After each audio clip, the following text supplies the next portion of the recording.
So our lead this hour is from Hardball Huey. Hardball Huey, a story that I love.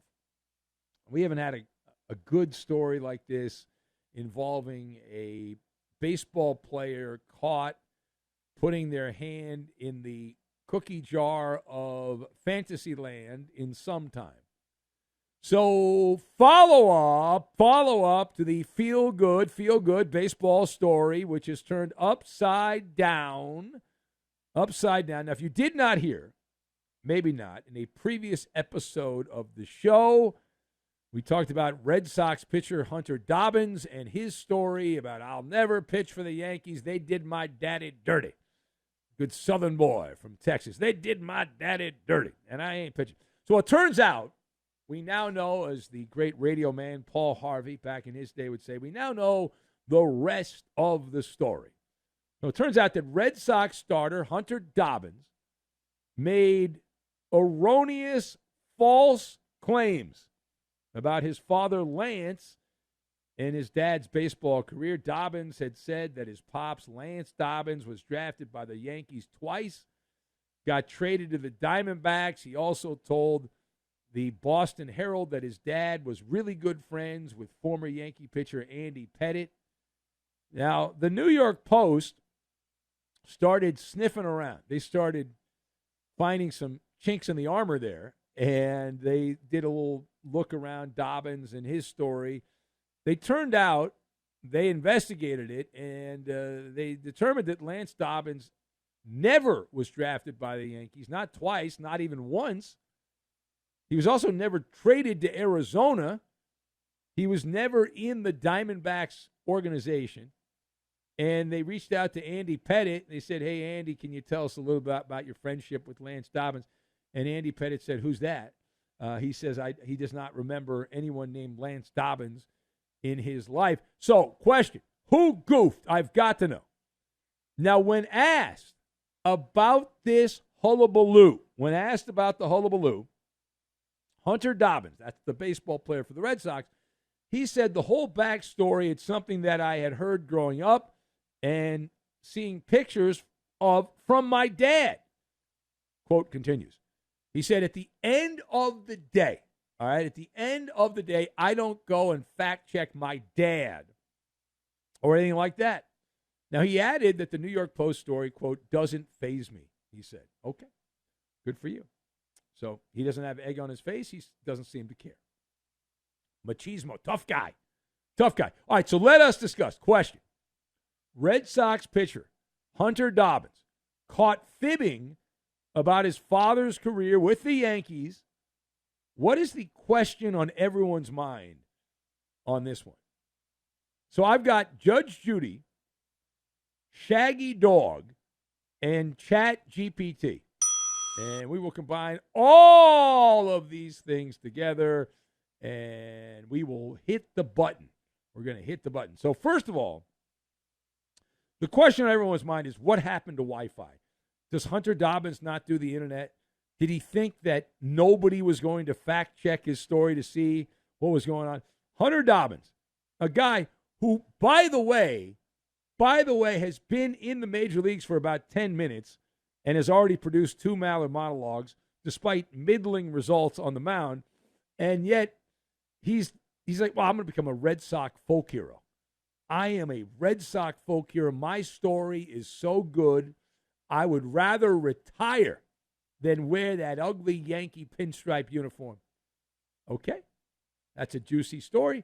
But then, bam, right? He builds it all up. It's like a sob story, a real tragedy. The Yankees did my family wrong. The Yankees traded my daddy. Bad job by them. They broke my little heart as a child. Boo frickin' who. Embellishing, going on and on and on.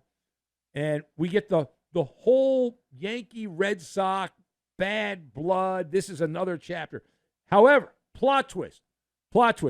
You don't have to be TV Judge Judy to know that there is not an ounce of truth in anything that you've said. Right? If you're going to turn a grudge into this amazing origin story as a little boy growing up and all this stuff. Maybe, and I know I'm asking for too much, have at least part of it be true. Have part of it be. It's 2025, okay?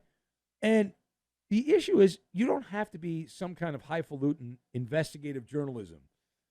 It's one tap. Tap, tap. You can do two. Tap, tap. And Dobbins says, I don't go back and fact check my dad, which technically it would not be a fact check. You're just clicking on Baseball Reference. They have a page for everyone who was in the minor leagues and the major leagues, and it's like a pride page. Oh, there's my dad's. If my dad played in baseball and had a page on Baseball Reference, I would click on that. I'd be like, oh, I want to see the stats. Let me see the cities he played in. And you're telling me that Hunter Dobbins never did that one time?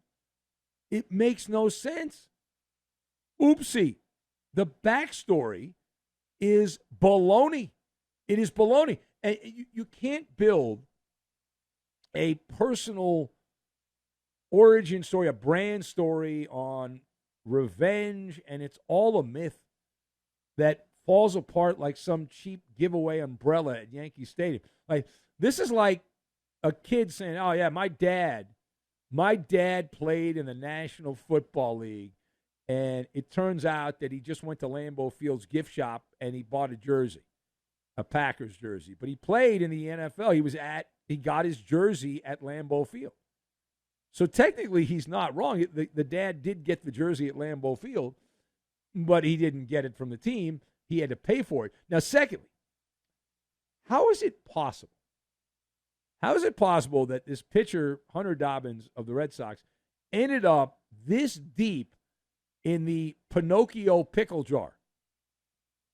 So, obviously, we already covered the lack of Google aside. It is a reminder that children, we are so gullible as kids, right? I mean, everyone.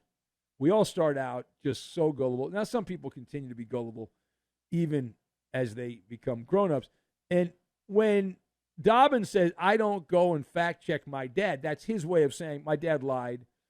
I don't care, right? And so it got me thinking, like, if you've ever been in that situation where you've been given as a kid a Shaggy Dog story and you've just repeated it and those iconic, the bedtime fables, like my mom, in my house growing up, my mom would tell me some amazing bedtime stories. Timeless tales, right? Once upon a time, not your time, but a long time ago. Like, if I was Hunter Dobbins' dad, I'd be like, once upon a time, not your time, long time ago, I pitched for the Yankees. And I was roommates with Andy Pettit. And we did steroids on the road, and we went out. We had a great time. It was one, blah, blah, blah, blah. Unless that's not the case. Now, if you want more on that, you can watch my webinar. And on the webinar, we have speeches from Santa Claus, Hanukkah Harry, the Easter Bunny, and the MC of that will be the Tooth Fairy. So we'll have all that for you in my webinar on how this could happen. Now, final thought. I'm going to change it up a little bit. Hot Pope talk.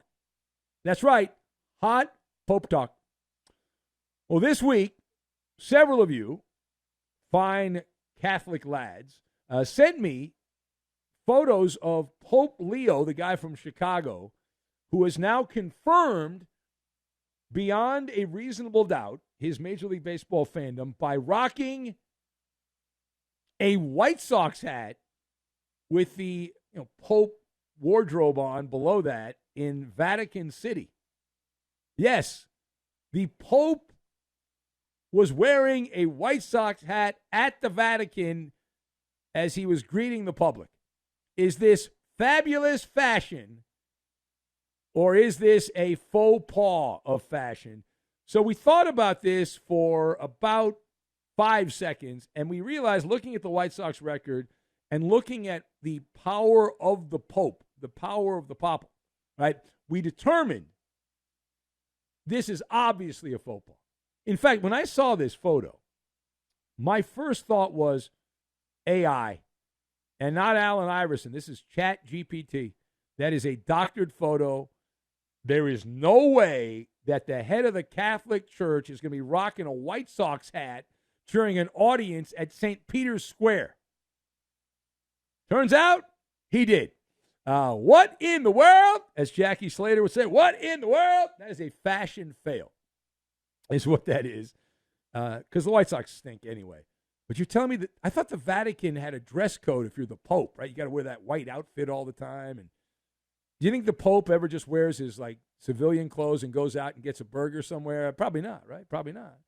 And I get the whole story as a civilian. Back in Chicago, Pope Leo was a White Sox fan, and as we pointed out, we were on the air after the White Sox won the World Series in 2005, so he's probably a MALLER militia guy, the Pope. But hey, Pope, you got traded. You're playing. I'm told you're playing for a bigger team. So now that said, the White Sox obviously need all the prayers they can get. How many different Pope-related promotions are the White Sox going to have next year? Pope Leo bobblehead, right? They'll do that. Pope Leo poster. They'll have a bunch of giveaways, right? Why wouldn't they? Now, I saw somewhere it was a snapback hat. They could not get the Pope a fitted Chicago White Sox hat. It was a snapback hat. Bad job by them. Now, that said, I have been hearing that hat that was worn by the Pope, there's a million different hats you can wear with the White Sox logo on it, but that one is already sold out pretty much everywhere on the interweb. Very popular hat. So there you go. Now, the White Sox financially, this is a prayer being answered, right? Because a financial prayer for the White Sox has been answered with that. That image will be shown all over the place, and the White Sox will monetize that. I can guarantee you